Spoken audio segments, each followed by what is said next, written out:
his mother. He died an Englishman, the father of 2 daughters, and the husband of an English woman. At the age of 11, Olaudah Equiano was kidnapped by Africans and sold to Europeans.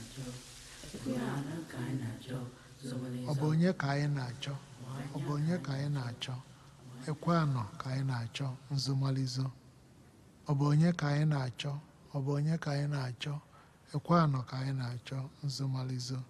Ojebenko nyanata, ochubiyi nyanata, ojebe afia nyanata, Equiano kaina cho, nzumalizo.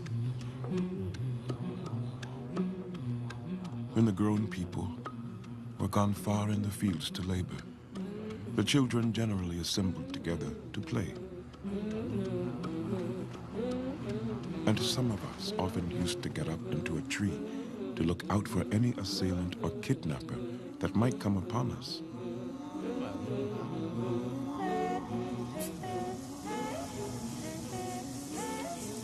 One day, when only I and my sister were left to mind the house, 2 men and a woman got over our walls and in a moment seized us both without giving us time to cry out or to make any resistance. They stopped our mouths and ran off with us.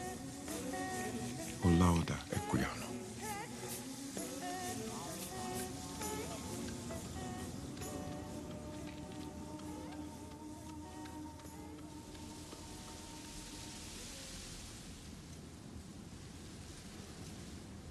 Obonye kaina cho, obonye kaina cho, Equiano kaina cho, nzumalizo.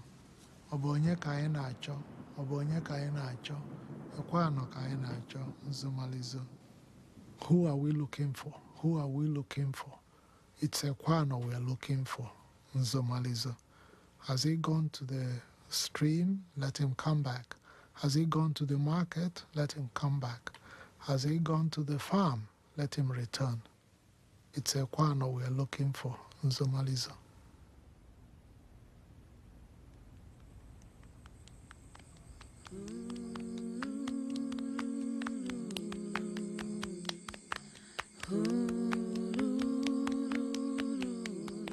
For more than 4 centuries, people disappeared from the savannas, the rainforests, and the villages of Black Africa.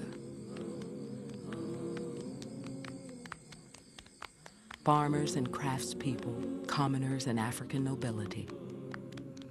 Most were strong young men, aged 15 to 25. But women and children were also taken and sold.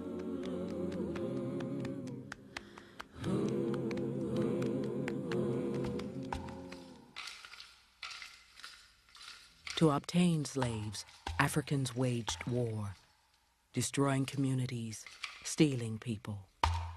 To escape the spreading violence, many moved into the interior, abandoning family compounds, farms, entire villages.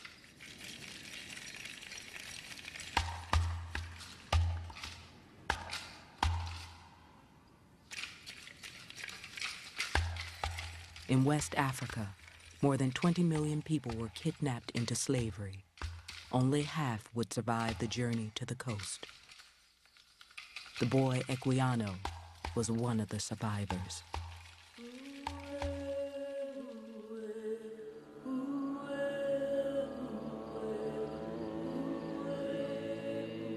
At last, I came to the banks of a large river. I was beyond measure surprised at this, as I had never before seen any water larger than a pond or rivulet.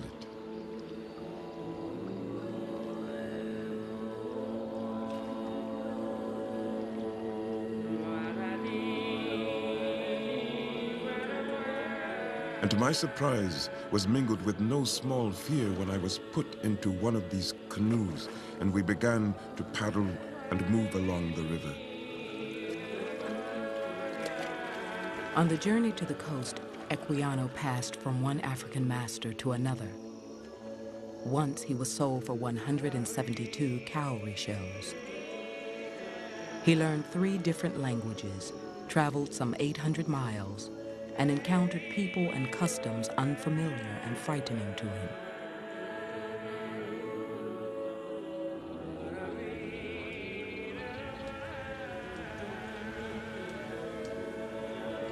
After close to 7 months of travel on foot and by boat, he reached the African coast.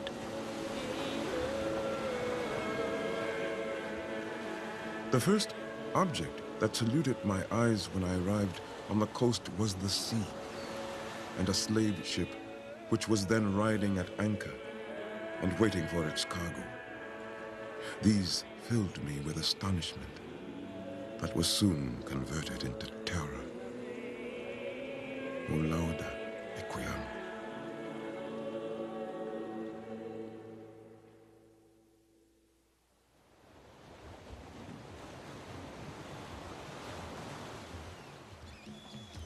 It was an ancient business, this trade in human beings between Africa and Europe.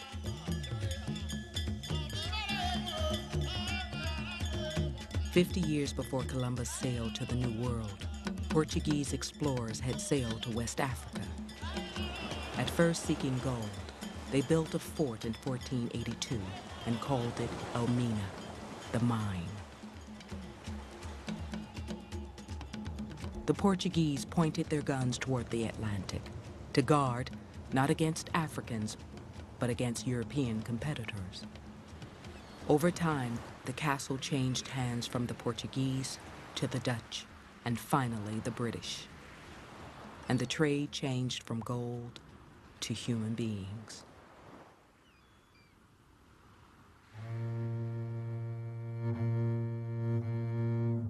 Concerning the trade on this coast, we notified Your Highness already that it has completely changed into a slave coast, and that nowadays the natives no longer occupy themselves with the search for gold, but rather make war on each other in order to furnish slaves.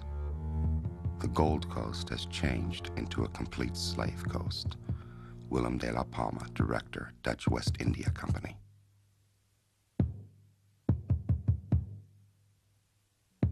Along the west coast of Africa, from Senegal in the north to the Cameroons in the south, the Europeans built some 60 forts and castles, warehouses for European merchandise and for African slaves.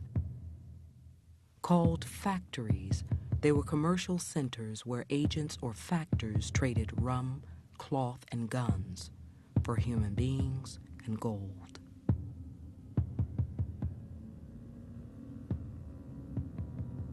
The most notable item is the slave house, which lies below ground. It consists of vaulted cellars divided into several apartments which can easily hold 1,000 slaves.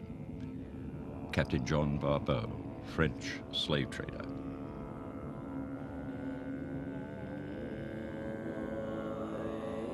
In dungeons built deep into the ocean rock, people waited. Sometimes a day, sometimes a year. These chambers would be their last memory of Africa. When a slave ship arrived and anchored off the coast, they would be led out from the darkness to the beach.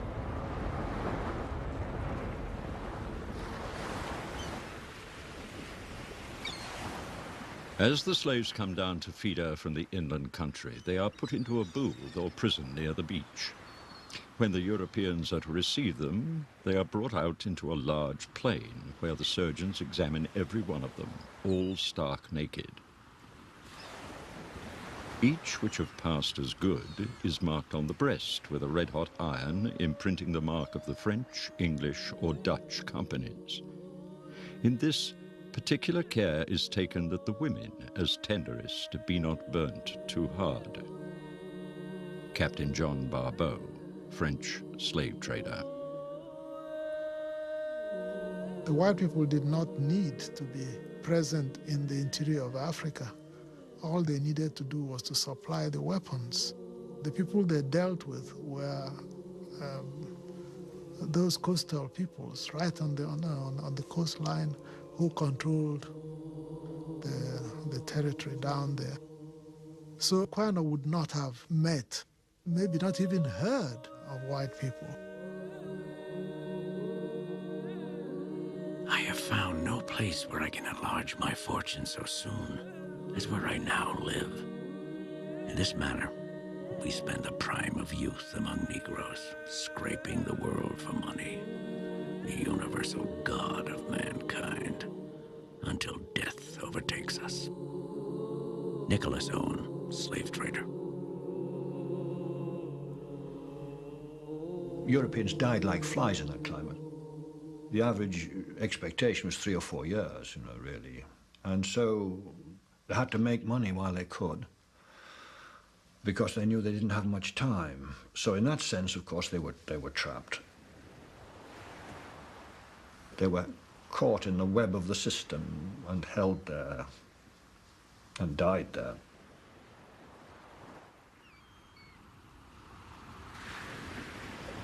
The Europeans made more than 54,000 voyages to trade in human beings. No one will ever know the exact number of people taken from the shores of West Africa, but more than 11 million have been counted in the records that remain. Most headed for South America and the Caribbean islands, some 500,000 to the mainland of North America.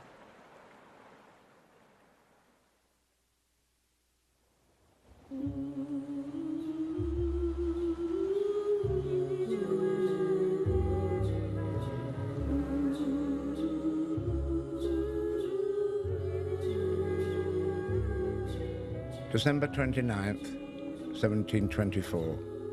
No trade today, though many traders came on board. They informed us that the people are gone to war within land and will bring prisoners enough in 2 or 3 days, in hopes of which we stay.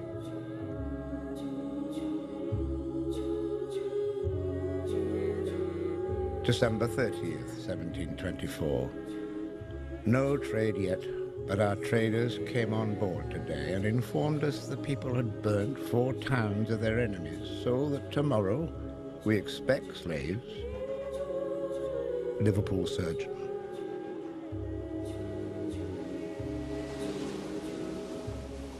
Received on this cargo 46 men, 34 women, 14 boys, 6 girls, and 147 chests of corn. The rest of the goods delivered onshore to Cape Coast and Accra to Mr. Harbin. William Dexter, ship's captain. Ship captains were cautioned not to buy all their slaves from one place. Africans who knew each other, who spoke the same language, were more likely to conspire and rebel. There would be maybe 25 seamen and the ship's officers. There might have been a crew of 30.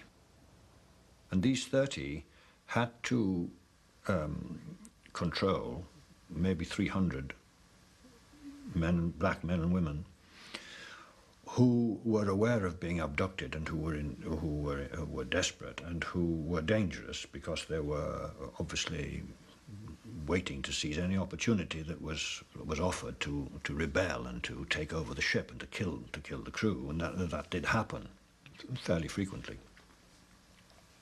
The only way that this could be contained was by a system of fear.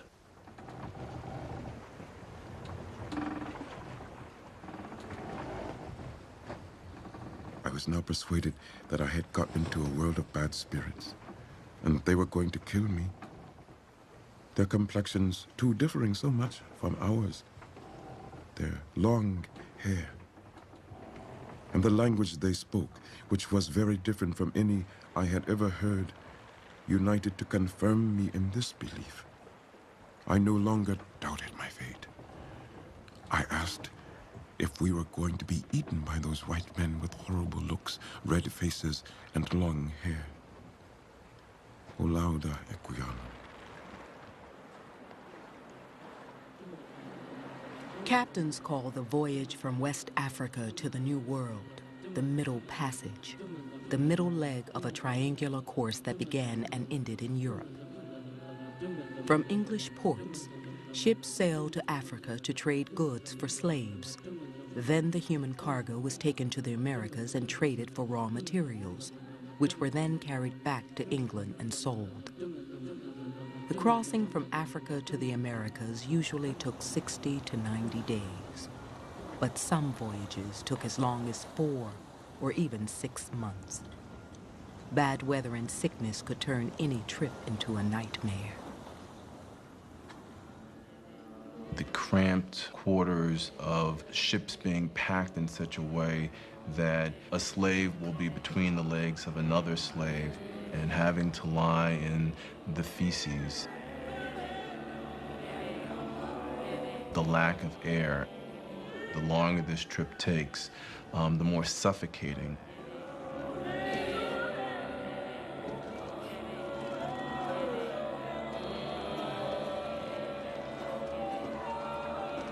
The surgeon, upon going between decks in the morning to examine the situation of the slaves, frequently finds several dead,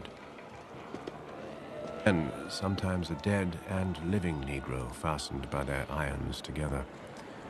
When this is the case, they are brought upon the deck. The living Negro is disengaged and the dead one thrown overboard. Alexander Falconbridge, ship's surgeon.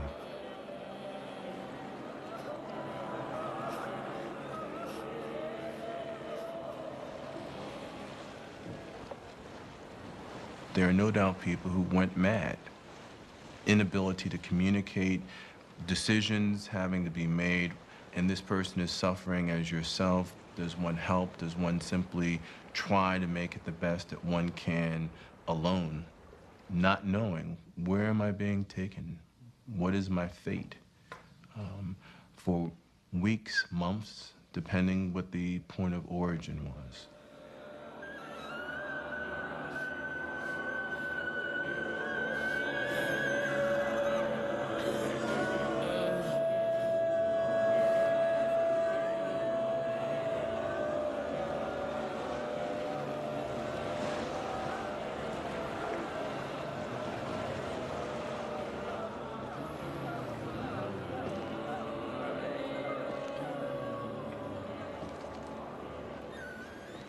One day, 2 of my wearied countrymen who were chained together somehow made it through the nettings and jumped into the sea.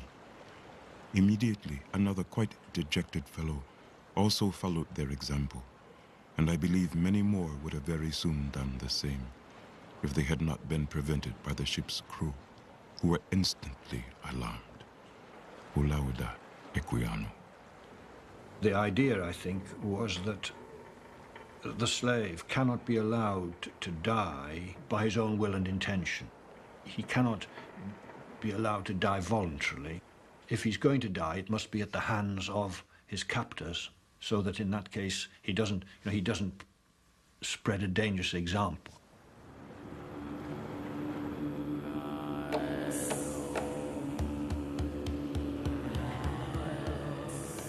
Monday, 11th December.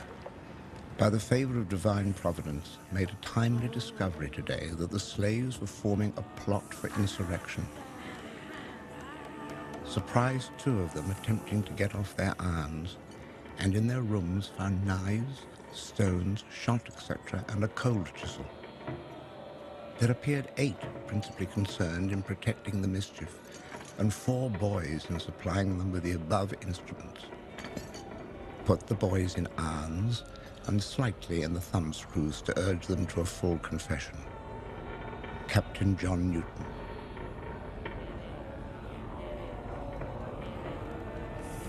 We stood in arms, firing on the revolted slaves, of whom we killed some and wounded many. And many of the most mutinous leapt overboard and drowned themselves in the ocean with much resolution. James Barbow, English sailor, 1701.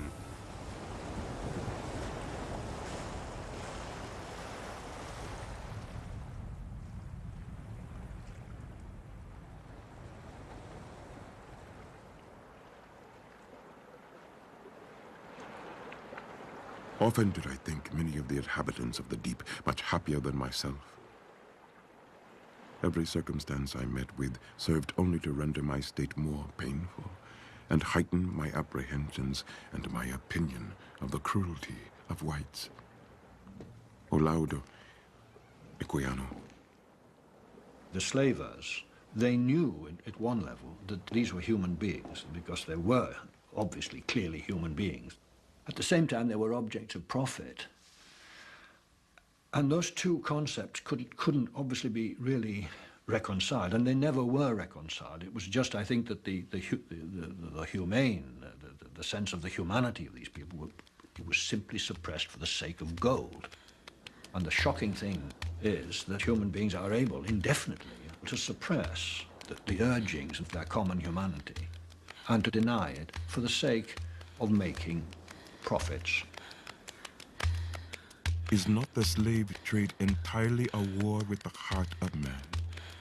And surely that which is begun by breaking down the barriers of virtue involves in its continuance destruction to every principle and buries all sentiment in ruin. O lauda, Equiano.